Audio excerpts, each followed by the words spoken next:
Alright, hello, welcome to this video. We got some news that we want to talk about, that I want to talk about with you, because it involves some of the stuff that I've talked about on this channel, and props to Newsday for actually doing an article on it. So I'm going to read this to you about it. It's about affordable housing and the discrimination that takes place on Long Island with affordable housing, and why they only usually build affordable housing in ghettos or in run-down areas, and not in areas that, not in all towns, and I believe that affordable housing should be required in all towns.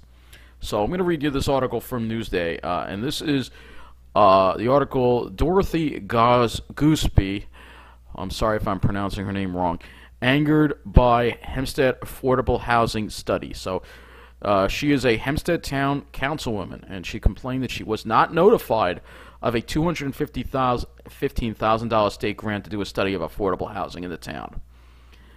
It was supposed to be a feel-good news conference Wednesday as two of Nassau's new Democratic state senators, Kevin Thomas of Levittown and Anna Kaplan of Great Neck, along with Democratic Hempstead Supervisor Laura Gillen, announced a $215,000 state grant to do a study of affordable housing in the town.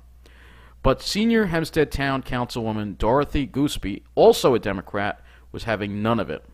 When Gooseby took her turn at the microphone in front of a foreclosed house designated for rehabilitation in Hempstead Village, she announced with sarcasm in her voice, "I am the senior councilwoman, and this is my district. Unfortunately, we didn't learn about this until 6 o'clock last night. Thank you for not including us. We appreciate it." According to a video of the event posted on Color News Long Island's Facebook page, Gooseby went on to say that Hempstead Village has been targeted too often by outsiders who don't want affordable homes in their own neighborhood. So she's talking about the snobs, that they don't want affordable housing, and they only put it in Hempstead. Every time an affordable house comes up, it comes to the village of Hempstead.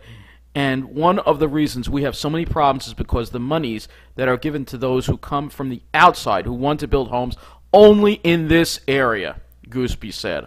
All affordable houses they want to put in this neighborhood. She's talking about the redlining. She continued, "We are very upset about this and are very upset that we were not included. The money should be coming to the mayor and the village of Hempstead." Gooseby said Village Mayor Don Ryan, who also attended the event, knew nothing about this until like 6 o'clock when I called him. "Someone was kind enough to let me know, so I rang the bell. Because we needed to be here when someone is talking about where we live and where we pay taxes. Our taxes are higher than anyone else." Gooseby concluded, "I am so sick and tired of everybody deciding that they know what's best for us." Gillen, who had already spoken, stepped up to the microphone at the end of the news conference in an effort to bring back the good feelings. "This is a good thing," Gillen said. "What's happening here is a great thing. We asked our colleagues in state government to do a study of the town of Hempstead. This is a housing study that will look at all our needs across the entire town, not just in the village of Hempstead. We are just at the beginning of the process."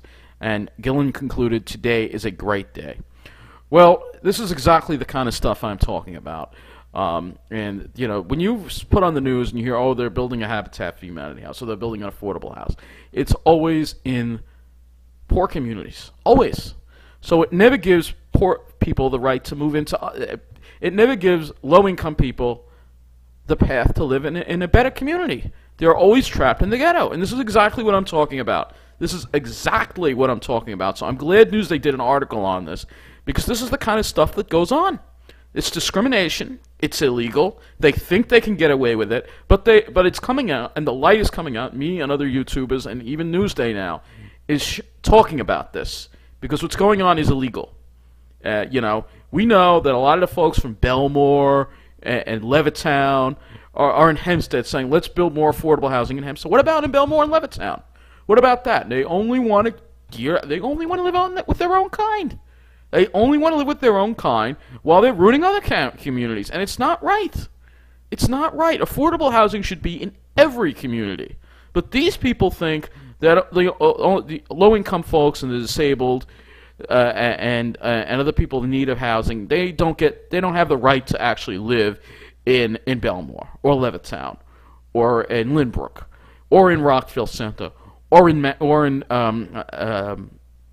Wantagh, or in Merrick. I'm talking about all the other parts of Hempstead Town where the so-called snobs live. They won't allow low-income housing in those communities. This kind of nonsense has to stop. All right, so I'm glad that Miss Gooseby, Dorothy Gooseby, spoke up about this.